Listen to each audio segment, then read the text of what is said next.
フルカウンター Alright lads, welcome back to the Grand Cross video. So today we'll be going through how to get the free Deer Holy Relic off your choice, and also which unit to actually make it for, because we might as well, right? So let's start off with how to get it. So a little bit confusing, I didn't really understand where it was when I logged in this morning, but I checked the forms. And yeah, basically for the next 2 weeks, we'll be getting bits and parts of the whole all the material that we're going to get here. So as you can see, we've already gotten 4 of the river sources, and you can see on screen now the list of what we get of every single day. And at the end of the 2 weeks, you basically got enough to make a whole free Holy Relic of your choice. I believe they're only giving out the goddess ones, right? But that is the rare material. For some reason, you get fairies, giants, and gnomes. So this is what you farm basically during the bird. So even though to make actual fairy relics, you do need to actually have the river source here. But if you look, for example, right now, see myself, for some reason, I can never get the cubes. I've run the boss like 5 times now, like 20 times even. And I just keep getting the other material, not actually the actual purple cubes for goddesses. So I'm be loving this update. Alright, so here are the recommended units I recommend making. So firstly, let me say this. I'll go through the DCL first because he's quite important. He has probably got the best relic for everyone here. But the reason why he's like second is because, well, to make that relic and make him work, right, you really want to have him fully maxed out. Because remember, this guy's a CC unit, and if you don't actually see the top CC players, then there's no point of having him on your team. So literally, unless you got him fully maxed out with every cosmetic maxed out, full UR with max cosmetics, and also 6/6, then don't make his relic. That's simple as that. And the chances are, if you've already done that, then you probably already made his relic. So that's why it's kind of second. But I do think it's probably the best one here. But let me go with Sariel. So listen. Only make Sariel's relic if you plan to make Tamiyo's relic too, because these two work so well together. And I'll go through Sariel first. So right now on screen, you can see the relic that he does actually get, and that is almost perfect of what I actually need from a counter unit. So far, if you've ever played counter characters, you know the biggest drawback right now is they don't do enough damage or even lifesteal enough back, right? Because so far, like someone like Traitor Melee will do like 100k single target onto your Sariel, and then Sariel will deal like 70k back, not enough damage to kill. But then Traitor Melee will literally lifesteal 100k back to where that 70k that you just dealt is basically meaningless. And then your lifesteal so low, you only hit lifesteal like 20k back. So now he deals more damage, but now recovers the damage dealt back and also lifesteals too. So this is what I mean by Sariel. If you're using him, must have relic. And in Tamiyo, I believe he makes it so you deal more damage with counters and also take less damage with counters, and he works in the sub slot. So if you're running a full goddess team to something like Margaret, Sariel, and then Light Elizabeth, and then Tamiyo in the sub slot, perfect team. So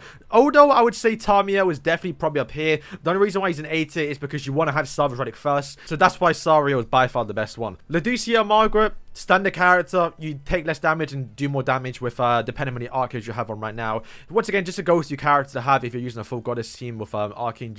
And once we get obviously Mayel, then she's gonna be a must-have in the team basically. So she's there, but probably gonna become, when we get Mayel is probably going to be an SSS, honestly. Sariel is, he's good. He's definitely worth making because every time he crits, he gets more basic stats. And remember, he gives basic stats towards other allies or goddesses, depending on what his base stats is.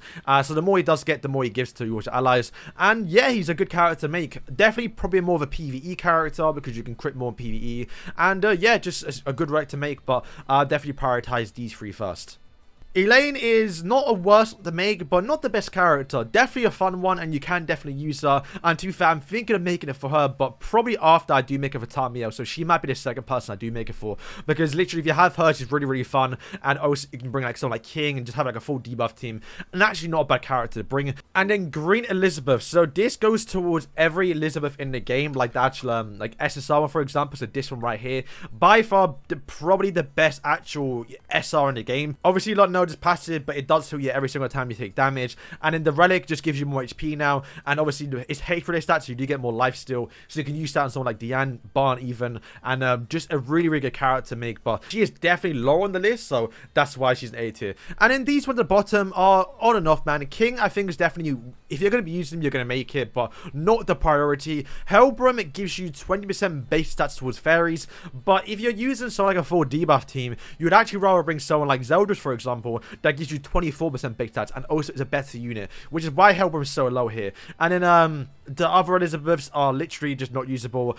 She gives, I think, basic stats, not really great. She's not a great character. You lot saw my video a few weeks ago on her, not a great character.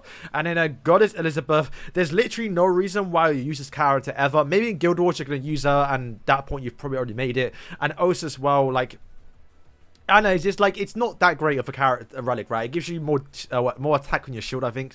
It's, there's no content I've ever need to use Elizabeth. Maybe if you're like a new player and you're struggling in Tower Trials, you may want to use her. But trust me, boys, I've not used Elizabeth in the last like 3 years now, even though the game's only been out for 2 years. You get my point. It's not that great. And I believe King is, kind of a weird one. I think he gets more base stats towards more debuffs or more damage. Kind of like Zeldris, but like only for himself.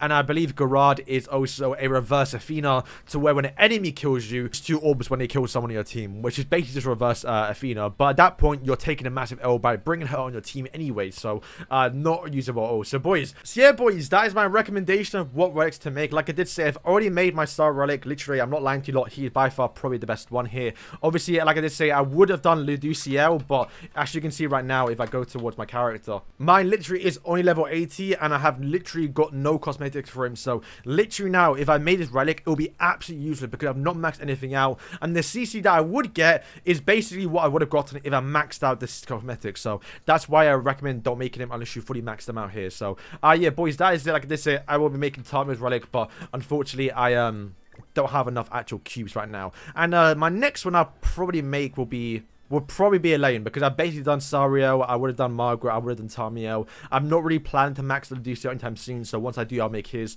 But then what you could also do is, because, well, not every goddess has gotten their relic. We can still get a relic for Light Elizabeth. She's currently a good character, but not the best festival. And that might make Netmarble make a relic sometime soon. We can also get one for Liz. That might make PvE content a little bit easier, although I don't think it'll be worth making it. And obviously, the Elite, for example. And like I did say, we are getting 15 river sources, so you could make obviously a fairy relic. And you know, Gluctonia could get one. We could get Festival King. So what I'm saying is you could pop it to save it, because there is really no rush. Like right now I'm making it, sorry I'm hiding it again, boys, but I am making these relics, but I'm not using them. I'm not using Sariel, I'm not using Tamiel. I'm doing it because I'm a content creator. But if I was a free-to-play or someone who's like, you know, using unknown teams or using someone like, you know, Traitor Melly, you know, where you're not using fairies or obviously goddesses, then I'd recommend waiting. There's no rush. You could definitely wait to see what the next relic is and see how it goes. So boys, thank you for watching. Let me know what relic you are making. Like I did say, I will be doing Tamiel because I've done Sariel and I've done Margaret, and after I will be doing Lane. So boys, thank you for watching, and yeah, peace. Boys, kind of forgot this because Simon is another character, however, doesn't require the actual river sources, but his relic is, I mean, it's basically a free relic, you can call it, because literally it doesn't require the river sources. But even still, this material, for me at least, is more rarer than the actual river sources. And I guess he's there. If you're going to make him, you're bringing a rare character, so that's already a massive L in the team. But the passive looks okay for memes. But yeah, I'll throw this guy in towards the end because I know someone's going to kind of comment about him. So yeah, boys, thanks for watching, and yeah, stay tuned for later today or tomorrow, where I actually make a Stranger Things video going over the part 2 collaboration. I've just finished the video, so I may upload it soon. Here's a little sneak peek. It's 2 characters you may see later on. So boys, thank you for watching, and yeah, peace.